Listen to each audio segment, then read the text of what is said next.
بسم اللہ الرحمن الرحیم۔ السلام علیکم دوستو۔ حضرت ابو طالب نے اپنے قافلوں کے ساتھ ساتھ اپنے پیارے بھتیجے حضرت محمد مصطفیٰ صلی اللہ علیہ وسلم کو ساتھ لے کر سفر ہو رہے ہیں۔ جب ان کا قافلہ مکابے کی بیڑیاں میں پہنچا، وہاں ایک سومائی یعنی عبادت خانہ بھی تھا۔ اس سومائن میں بحیرہ نام کا ایک راہب تھا۔ یہ اہل انصارہ کا بہت بڑا عالم اور زہیدہ عبادت اور تقوی میں بہت بلند مقام رکھتا تھا۔ بحیرہ سب کا آسمانی کتابوں کا عالم تو تھا ہی، مگر ان میں درجے پیغمبر آخر الزمات صلی اللہ علیہ وسلم کے اوصاف کے بڑی باریک بینی سے مشاہدہ کرتا رہتا تھا۔ وہ اسی علم کی بنیاد پر جان چکا تھا کہ زمانے قریب میں اللہ کے آخری پیغمبر کا یہاں سے گزر ہوگا، اس لیے سالوں پہلے اس نے اس گھر کو اپنا مسکن بنایا اور یہاں صومعہ تعمیر کر کے عبادت میں مصروف ہو گیا۔ مگر جو بھی قافلہ مکہ سے شام کے لیے یہاں سے گزرتا، وہ ان کا بغور مشاہدہ کرتا اور ہر فرد پر نظر ڈالتا۔ اس سے پہلے بھی قریش کے کئی قافلے یہاں سے گزرتے رہتے تھے۔ بحیرہ ہر قافلے کو دیکھتا اور جب اسے مطلوبہ نشانیوں میں سے کوئی نشانی نہ ملتی، وہ قافلے والوں سے ملنا بھی پسند نہ کرتا۔ بالآخر وہ دن بھی آ پہنچا کہ حضور پاک نبی صلی اللہ علیہ وسلم کا قافلہ یہاں سے گزرنا تھا۔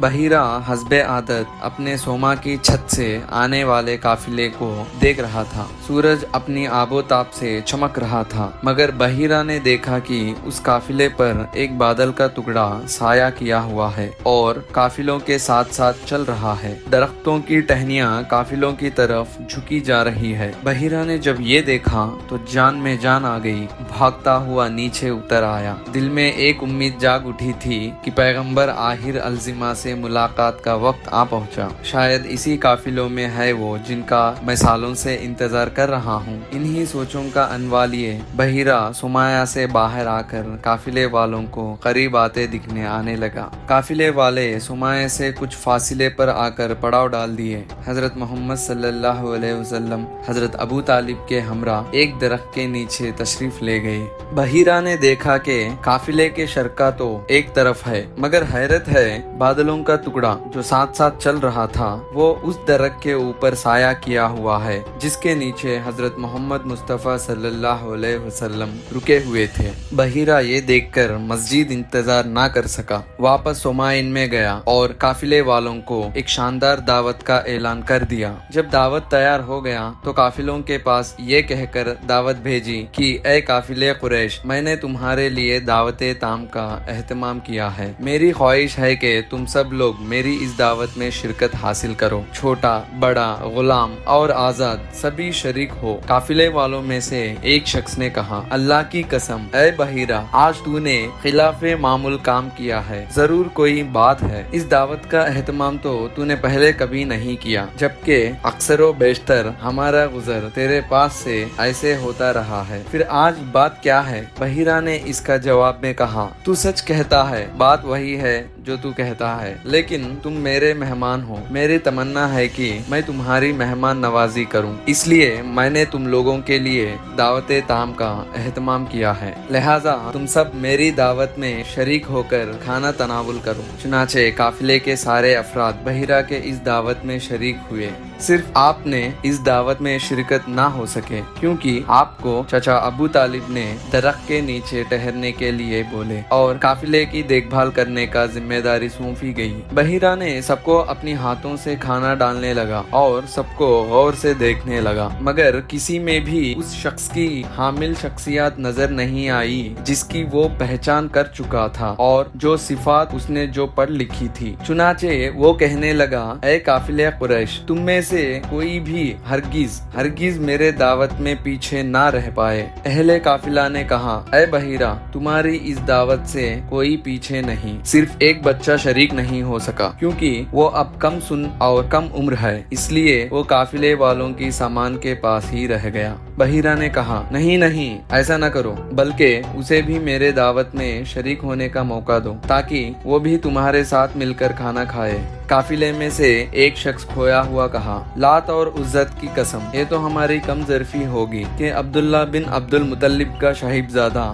ہمارے ساتھ دعوت تھام میں شرکت سے پیچھے رہے اور ہم اس کے بغیر کھانا تناول کریں، اور وہ مجلس سے اٹھ کر گیا اور حضرت محمد مصطفیٰ صلی اللہ علیہ وسلم کو اپنے ساتھ بلا کر لایا اور آپ کو قافلے ساتھ بٹھا دیا۔ جب بحیرہ کی نظر آپ پہ پڑی تو وہ بڑے دھیان سے کھڑکی بند کر کے آپ کے طرف دیکھنے لگا اور دیر تک دیکھتا رہا۔ جو کچھ صفات اس نے پڑھ رکھی تھی ان کا وہ باور معائنہ کر رہا تھا۔ جب سارے لوگ کھانا کھا کر فارغ ہو گئے اور اٹھ کر ادھر ادھر بہک گئے تو بحیرہ حضرت آپ صلی اللہ علیہ وسلم کے پاس آیا اور کہنے لگا، اے بچے، میں تجھے لات اور عزت کا واسطہ دیتا ہوں، جو کچھ میں تجھ سے پوچھوں گا تو اس کا صحیح جواب دینا۔ دراصل بحیرہ لات اور عزت کا واسطہ اس لیے دیا کیونکہ اس نے آپ کے قوم کے لوگوں نے لات اور عزت کا قسم کھاتے ہوئے سنا تھا۔ غرض بادری بحیرہ کی یہ بات سن کر رسول اکرم صلی اللہ علیہ وسلم نے فوراً اس کی گرفت فرمائی اور یہ کہا، مجھے لات اور عزت کا واسطہ دے کر کوئی بات مت پوچھو۔ اللہ کی قسم، ان دونوں معبودان باطلہ سے میں نے کسی چیز کی بغض اور نفرت نہیں کی۔ بحیرہ نے کہا، پھر میں اللہ کی قسم لے کر کہتا ہوں کہ تجھ سے میں جو کچھ پوچھوں گا اس کا صحیح جواب دینا۔ رسول اللہ صلی اللہ علیہ وسلم نے فرمائے، جو چاہے وہ پوچھو۔ اس کے بعد بادری بحیرہ نے آپ سے آپ کے سونے جاگنے اور دیگر حالات کے بارے میں سوالات کیا اور آپ نے اپنے بارے میں اس کو سب کچھ بتا دیا۔